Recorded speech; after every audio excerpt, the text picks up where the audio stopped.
देखो भाई क्लास 10 तुम्हारा जो टॉपिक मैं अब करवा रहा हूँ उस टॉपिक का नाम है रिफ्रैक्शन ऑफ लाइट। वह टॉपिक है रिफ्रैक्शन। तो लास्टली जैसा तुमने क्लास में पढ़ रखा है रिफ्लेक्शन।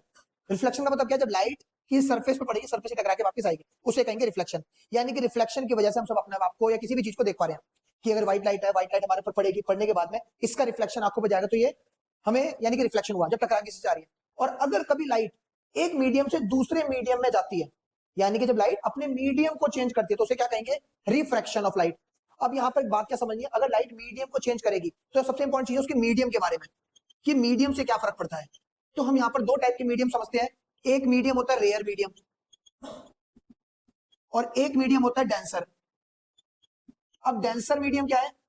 अगर कभी हम किसी दो मीडियम को देखते हैं और वहां पर एक मीडियम का यानी कि दोनों मीडियम में जिसके पार्टिकल क्लोज है वो डेंसर, जिसके पार्टिकल दूर है तो वो रेयर। अगर मान लो मैं बात करता हूँ लाइट जो है वो एयर टू वाटर जा रही है, एयर से वाटर में, एयर के पार्टिकल दूर, वाटर के पार्टिकल पास, तो एयर क्या हो गया हमारा?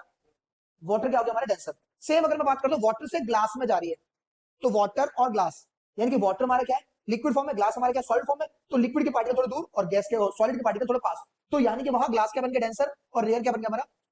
अब यहाँ पर एक बात क्या ध्यान रखेंगे, जब भी कभी ray of light rare to, मैं लिख देता हूं, रेयर टू डेंसर जाएगी, तब क्या होगा? वो जो रे ऑफ लाइट है ना, वो क्या होगी भाई? जो भी रे ऑफ लाइट है वो बेंड टुवर्ड्स द नॉर्मल।